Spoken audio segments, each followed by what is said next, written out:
Hello everyone. इस lecture में हमको बात करनी है किसके बारे में, conduction heat transfer through the hollow sphere. Correct है। जो प्रीवियस लेक्चर है, प्रीवियस लेक्चर में हमने बात की थी किसके बारे में, general heat conduction equation in spherical coordinate. और मैंने आपको ये भी बताया था कि आपको क्या क्या चीजें आपको दिमाग में रखनी है। करेक्ट है पॉइंट, राइट। अब आपके पास क्या है भाई, अब आपके पास ये मान लो आपके पास एक हॉलो स्फीयर है, ठीक है। हॉलो स्फीयर समझ पा रहे हैं ना, ठीक है। आपके पास एक हॉलो स्फीयर है और ये जो हॉलो स्फीयर है उसका जो रेडियस है, ठीक है, इनर रेडियस मेरे पास कितना है R1, आउटर रेडियस मेरे पास क्या है, दैट इज R2। और इनर रेडियस का जो टेम्परेचर है वो मेरे पास कितना है भाई T1, और आउटर रेडियस का जो टेम्परेचर है वो मेरे पास T2 है।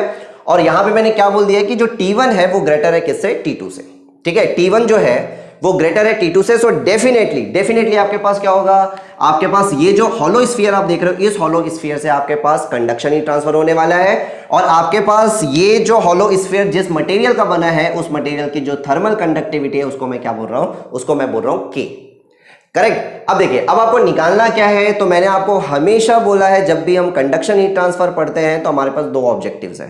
पहला ऑब्जेक्टिव हमारे पास क्या होता है, पहला ऑब्जेक्टिव हमारे पास होता है कि भाई टेम्परेचर का वेरिएशन बताना। करेक्ट है। जो यहां पे जो टेम्परेचर इनर रेडियस पे टेम्परेचर T1 है, आउटर रेडियस पे टेम्परेचर T2 है, सो टेम्परेचर R के साथ कैसे वेरी करेगा, राइट। मतलब अगर मैं बोलूं इस यहां पे आपके पास कितने लेयर्स हैं, नंबर ऑफ लेयर्स है, इनफाइनाइट नंबर ऑफ लेयर्स है। सो आपके पास जो इनफाइनाइट नंबर ऑफ लेयर्स में जो आपके पास टेम्परेचर होगा, वो जो टेम्परेचर का वेरिएशन होगा वो कैसा होगा, ये आपको फाइंड आउट करना है। This is the first objective. Correct. Second objective आपके पास क्या होता है, सेकेंड ऑब्जेक्टिव होता है आपके पास कि भाई ये जो हॉलो स्फीयर है, इस हॉलो स्फीयर से जो कंडक्शन हीट ट्रांसफर होगा वो कंडक्शन हीट ट्रांसफर कितना होगा, तो उसको आप कैसे फाइंड आउट करोगे। क्लियर हो गई इतनी बात, ठीक है। सो अगेन मैं आपको फिर से समझा रहा हूं, ठीक है। पूरा एनालॉगस है जो आपने सिलेंड्रिकल कोऑर्डिनेट सिस्टम में पढ़ा हुआ है, ठीक है। सिलेंड्रिकल कोऑर्डिनेट सिस्टम में भी हमने वहां पे भी हमने बात की थी, बिल्कुल ऐसा ही फाइंड आउट किया था, general heat conduction conduction heat transfer through the hollow cylinder, ठीक है, फाइंड आउट किया था। सो वहां पे भी हमने पहले टेम्परेचर वेरिएशन के बारे में बात की थी, फिर हमने बात की थी किसके बारे में, फिर हमने बात की थी कितना आपके पास कंडक्शन हीट ट्रांसफर होगा। करेक्ट है। अब आपके पास देखो, इस प्रॉब्लम को अगर आपको एनालिसिस करना है, दिस इज द प्रॉब्लम, और इस प्रॉब्लम को एनालिसिस करना है, तो इस प्रॉब्लम को एनालिसिस करने के लिए, ठीक है, यहां पे आपके पास पहले कुछ एजम्पशंस होंगे, ठीक है। उन एजम्पशंस को मैं यहां पे नोट डाउन करता हूं। क्लियर है पॉइंट। तो वो एजम्पशंस क्या क्या है, राइट। मतलब जो भी हमें मिलेगा, जो भी हमें एंड ऑफ द डे जो रिजल्ट मिलेगा, वो आप तभी यूज कर सकते हो जब आपके पास ये जो एजम्पशंस है वो फुलफिल हो, वो एजम्पशंस वैलिड है, तभी आप वो आपके पास जो एंड एक्सप्रेशंस मिलेंगे उन एंड एक्सप्रेशंस को आप यूज कर सकते हो। करेक्ट। सो जो पहला एजम्पशन है, वो पहला एजम्पशन क्या है, तो यहां पे मैं लिख रहा हूं एजम्पशन। सबसे पहला एजम्पशन है कि आपके पास स्टडी स्टेट कंडीशन क्या है, स्टडी स्टेट कंडीशन मेंटेन है।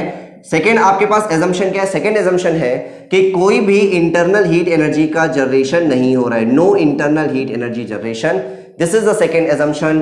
थर्ड एजम्पशन मेरे पास क्या है, थर्ड एजम्पशन है मेरे पास कि भाई थर्मल कंडक्टिविटी जो है वो टेम्परेचर का फंक्शन नहीं है। और जो मेरे पास फोर्थ एजम्पशन है वो मेरे पास क्या है कि भाई वन डायमेंशनल है, और वन डायमेंशनल में किस डायरेक्शन में, रेडियल डायरेक्शन में। करेक्ट है पॉइंट, राइट। सो जनरल हीट कंडक्शन इक्वेशन क्या होता है स्फेरिकल कोऑर्डिनेट में, आपको पता है, राइट। अब आपके पास ये एजम्पशंस अगर मैंने आपको पुट कर दिया, तो वो जो जनरल हीट कंडक्शन इक्वेशन है स्फेरिकल कोऑर्डिनेट का, एक लंबा चौड़ा मैथमेटिकल एक्सप्रेशन था, ठीक है, जिसको याद रखना डिफिकल्ट है, ठीक है, याद रखना डिफिकल्ट है, नो डाउट, राइट। लेकिन यहां पे जब ये एजम्पशंस आप लिख देते हो, तो आपके पास वो जो जनरल हीट कंडक्शन इक्वेशन जो आपने पढ़ा है स्फेरिकल कोऑर्डिनेट में, वो आपके पास सिंप्लीफाइड फॉर्म में आ जाएगा। करेक्ट। और वो जो सिंप्लीफाइड फॉर्म है वो मेरे पास क्या आया था, तो सिंप्लीफाइड फॉर्म जो आया था, अपन ने ऐसा कुछ लिखा था क्या, 1/r², ये हो गया d/dr, ये हो गया मेरे पास r², और ये हो गया dt/dr, ऐसा कुछ हमने लिखा था। दिस इज इक्वल टू 0, ये हमने लिखा था। क्लियर हो गई इतनी बात, ठीक है। सो यहां से अगर देखोगे तो, और इसको हमने सॉल्व किया था, और सॉल्व करने के बाद, ठीक है, सॉल्व करने के बाद क्या आया था, तो सॉल्व करने के बाद हमारे पास आया था dt/dr इज इक्वल टू, ये हो जाएगा मेरे पास क्या, C1/, ये हो गया मेरे पास r², राइट। फर्दर इसको आपने क्या किया था, फिर फर्दर आपने इसको इंटीग्रेट किया था, तो ये आपके पास आ जाएगा -C1/r प्लस ये हो जाएगा मेरे पास क्या, C2। करेक्ट है। और C1 और C2 मेरे पास क्या है, इंटीग्रेशन कांस्टेंट, जिसको आपको कैसे फाइंड आउट करना है, with the help of the boundary conditions. Correct. और वो जो बाउंड्री कंडीशंस है, वो बाउंड्री कंडीशंस क्या क्या बनेगी, तो पहली जो बाउंड्री कंडीशन है, at small r is equal to R1, मतलब आपके पास जो इनर रेडियस है, इनर सरफेस है उसका टेम्परेचर क्या है, उसका टेम्परेचर है T1. So at R is equal to R1 temperature becomes T1 and second जो बाउंड्री कंडीशन होगा at R is equal to R2 T becomes T2. Clear होगी इतनी बात, राइट. अब यहां से अगर देखोगे तो आपके पास क्या आ जाएगा, दोनों बाउंड्री कंडीशन अगर आप यूज करेंगे तो ये हो जाएगा T1 is equal to minus C1 by R1 plus C2 और सेकेंड बाउंड्री कंडीशन अगर आप यूज करेंगे तो T2 is equal to minus C1 by R2 plus ये हो जाएगा मेरे पास C2. करेक्ट. तो दोनों बाउंड्री कंडीशन अगर आप यूज करोगे तो आपको दो इक्वेशन मिलेगा और इन दो इक्वेशन से आप क्या निकाल सकते हो, आप C1 और C2 बड़ी आसानी से फाइंड आउट कर सकते हो. C1 और C2 को आप बड़ी आसानी से फाइंड आउट कर सकते हो.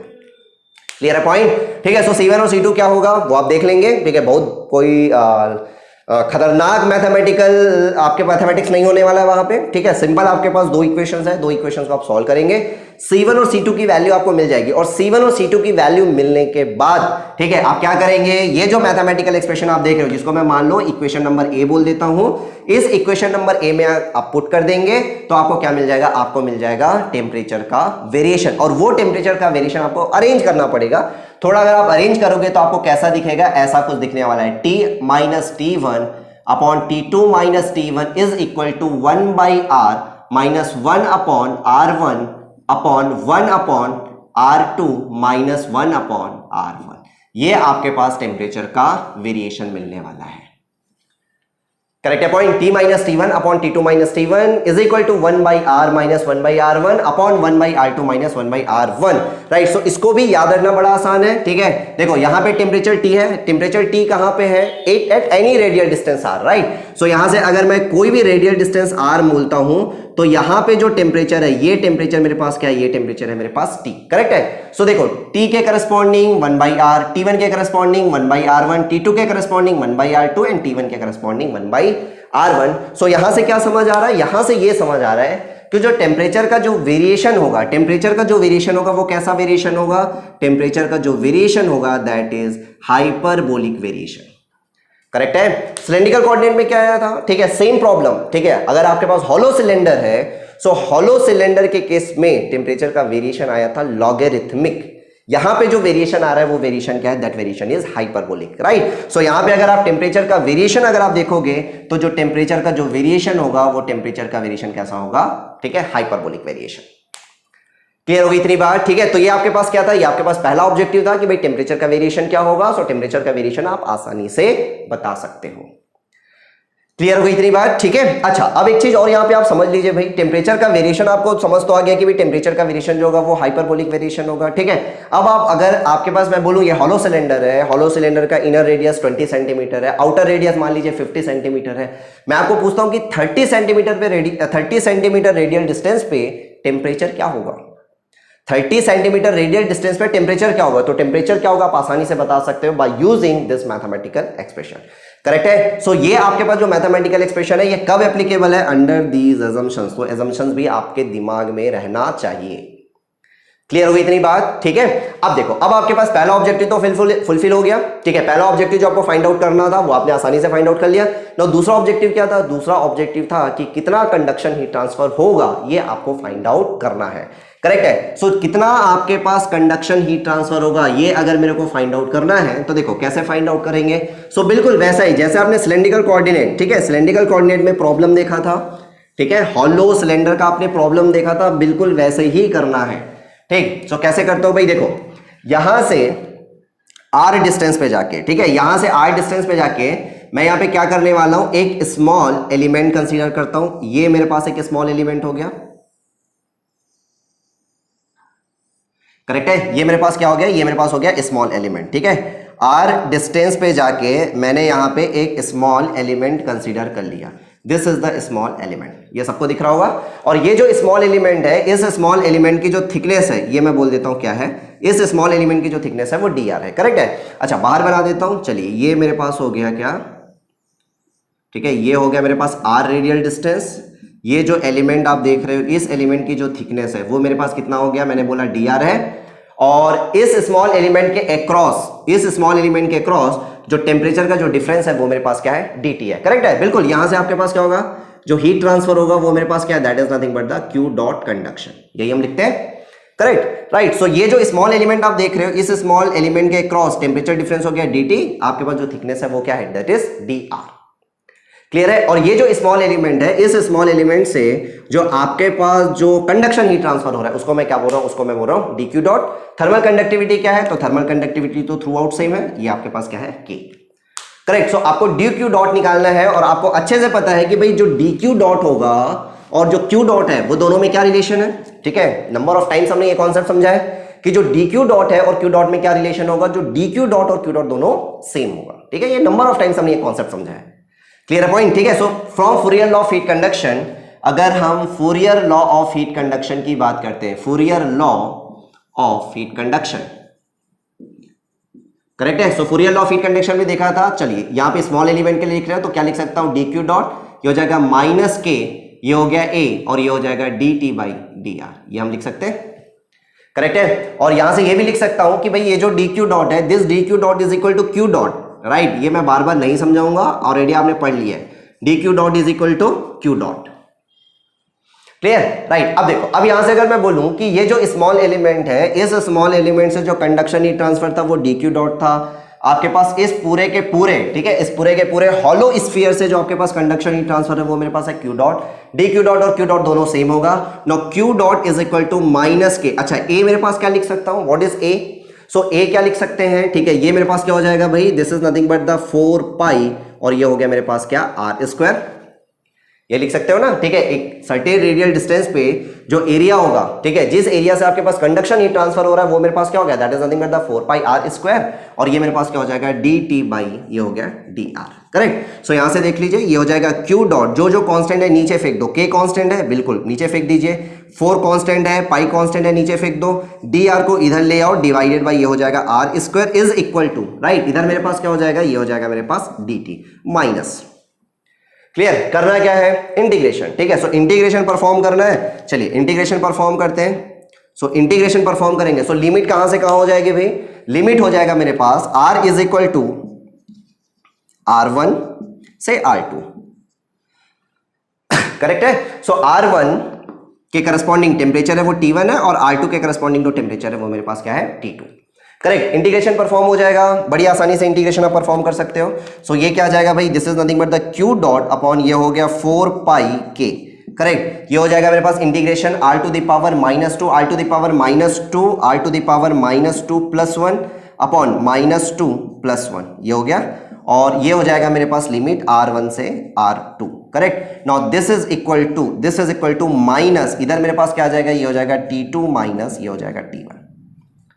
राइट, सो आगे फर्दर इसको सॉल्व करना है, तो ये हो जाएगा q डॉट अपॉन, ये हो जाएगा 4 पाई k मल्टीप्लाइड बाई, ये हो जाएगा मेरे पास क्या, 1 अपॉन, ठीक है, माइनस बाहर लेता हूं, और ये हो जाएगा 1 अपॉन r, और ये हो जाएगा r1, और ये हो जाएगा r2 इज इक्वल टू, ये हो जाएगा t1 minus t2, t1 minus t2, यही आएगा। राइट, नाउ आगे क्या हो जाएगा, यहां से अगर देखोगे, चलिए ये मैं हटा देता हूं।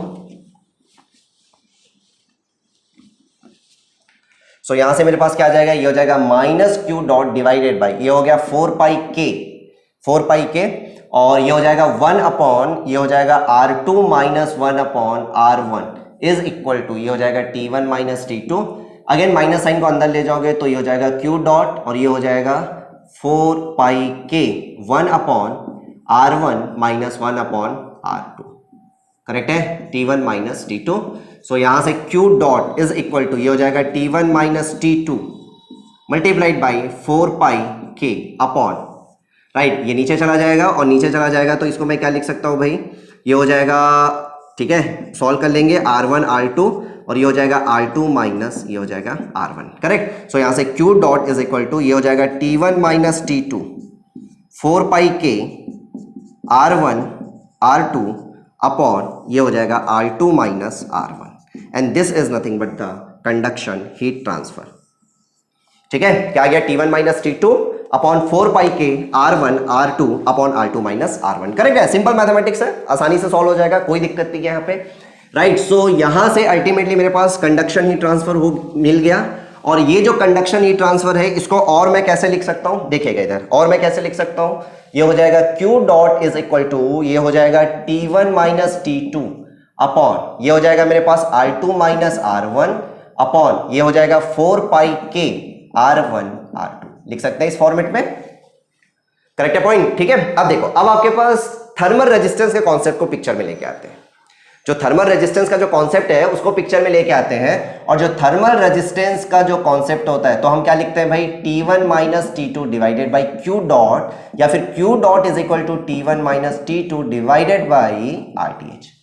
ये लिखते हो आप, राइट ना। यहां से अगर देखोगे तो ये जो Q डॉट है और ये जो Q डॉट दोनों सेम है, दोनों को इक्वेट कर दो। सो T1 minus T2 divided by ये हो गया RTH। करेक्ट है। सो यहां से जो RTH मिलेगा वो RTH क्या मिल रहा है, देख लीजिए, थर्मल रेजिस्टेंस इस केस में कितना दिख रहा है, R2 minus R1 divided by ये हो गया 4 पाई के R1 R2। This is the thermal resistance in case of the spherical, ठीक है, या इन केस ऑफ द, ठीक है, हॉलो स्फीयर। ठीक है, ये आपके पास क्या है, ये आपके पास है थर्मल रेजिस्टेंस। इसी चीज को जब आपने सिलेंड्रिकल कोऑर्डिनेट सिस्टम में देखा था, ठीक है, बिल्कुल सेम प्रॉब्लम, ठीक है, वहां पे आपके पास हॉलो सिलेंडर था, देखा था, तब वहां पे क्या आया था आपके पास, thermal resistance that is nothing but the natural log R2 by R1 upon 2 pi KL, ऐसा कुछ आया था। ठीक, यहां पे आपके पास क्या आ रहा है, R2 माइनस R1 अपॉन 4 पाई के R1 R2। करेक्ट है। So this is also very very important, ये भी आपको दिमाग में रखना है।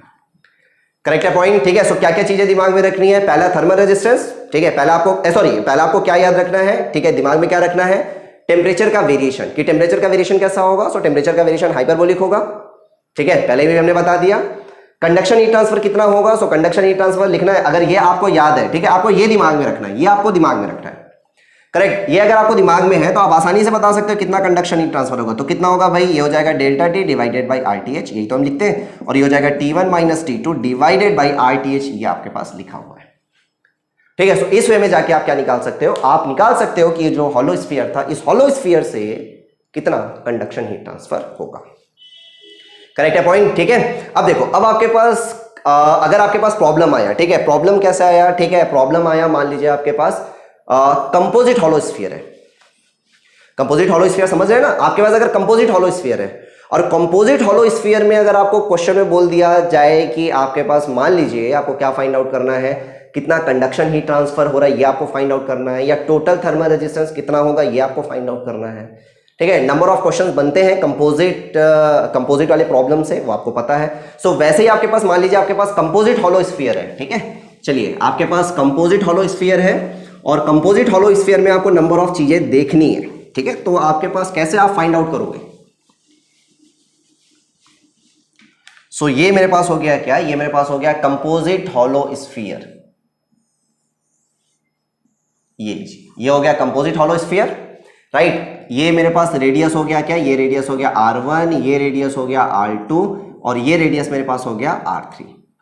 क्लियर है पॉइंट, राइट। अच्छा, ये जिस मटेरियल का बना हुआ है उस मटेरियल की जो थर्मल कंडक्टिविटी है वो मैं बोल देता हूं K1, और ये जो जिस मटेरियल का बना हुआ है इसकी जो थर्मल कंडक्टिविटी है उसको मैं बोल देता हूं K2। ये हो गया मेरे पास K2।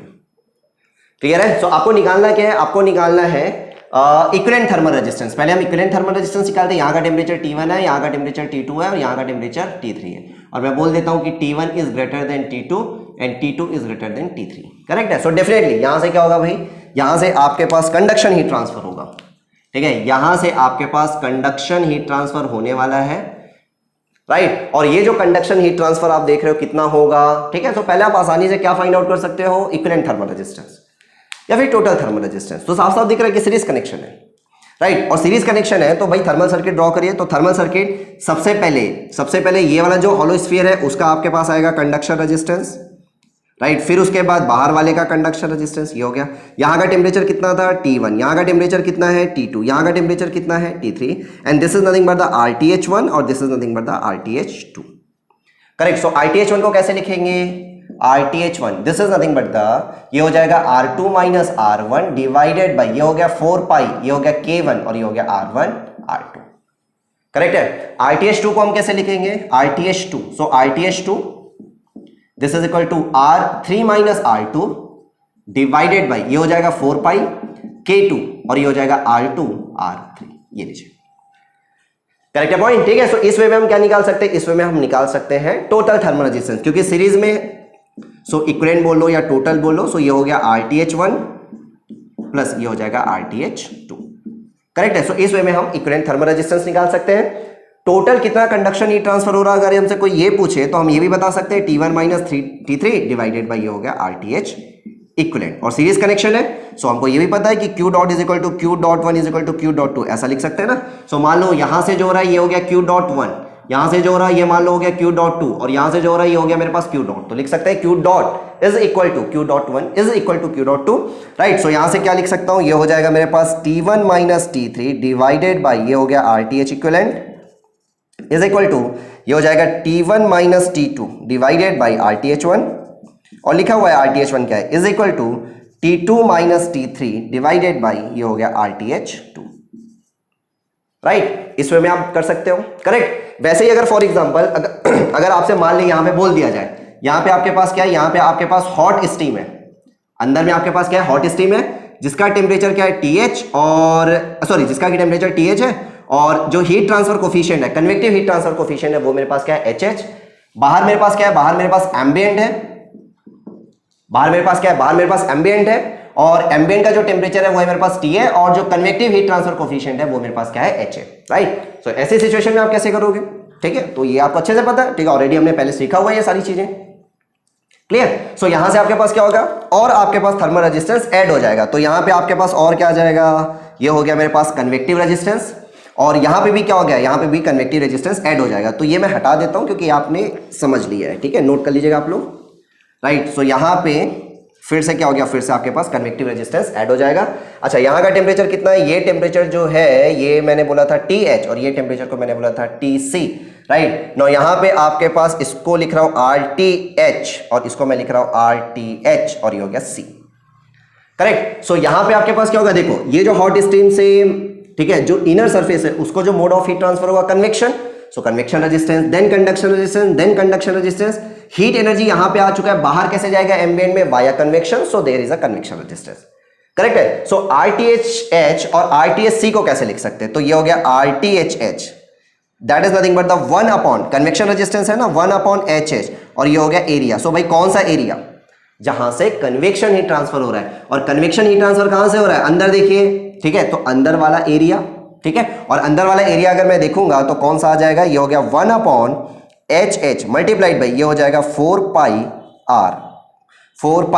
R1 का स्क्वायर, करेक्ट है, ठीक है, यही होगा सरफेस एरिया 4 पाई R1 स्क्वायर, राइट। सो ये हो गया मेरे पास R1, सॉरी ये हो गया मेरे पास क्या, ये हो गया मेरे पास R1, ठीक है। सो ये आ जाएगा एरिया 4 पाई R1 स्क्वायर। अच्छा, RTHC इज इक्वल टू ये क्या हो जाएगा भाई, 1 अपॉन ये हो गया HC मल्टीप्लाइड बाई एरिया क्या हो जाएगा, एरिया, सो ये हो जाएगा एरिया, मैं बोल दूं क्या A3, ये हो गया A3, and that is 1 upon ये हो जाएगा मेरे पास HC इनटू, ठीक है। अब आपके पास जो कन्वेक्शन हीट ट्रांसफर हो रहा है बाहर, किस एरिया से हो रहा है, कौन से सरफेस एरिया से हो रहा है, तो बाहर वाले से हो रहा है, तो ये हो जाएगा मेरे पास 4 पाई, और ये हो गया मेरे पास R3 स्क्वायर, क्लियर हुई बात, ठीक है। सो इस वे में आप क्या निकाल सकते हो, ठीक है, अगर क्वेश्चन में आपसे बोले कि भाई बताइए इक्विवेलेंट थर्मल रेजिस्टेंस कितना हो जाएगा, so this plus this plus this plus this, ठीक है। हीट एनर्जी का ट्रांसफर निकालना है, बिल्कुल निकाला जा सकता है, ठीक। क्वेश्चन में आपको बोल देगा यहां का टेम्परेचर बताओ, यहां का टेम्परेचर बताओ, कुछ भी पूछे, ठीक है, आपके साथ कुछ भी पूछे, सीरीज कनेक्शन का कॉन्सेप्ट आपको अच्छे से पता है, आपसे कुछ भी पूछे आप बड़ी आसानी से आंसर दे सकते हो, क्लियर हो गई इतनी बात, ठीक है। सो ये हो गया मेरे पास conduction heat transfer through the hollow sphere, clear हो गई बात।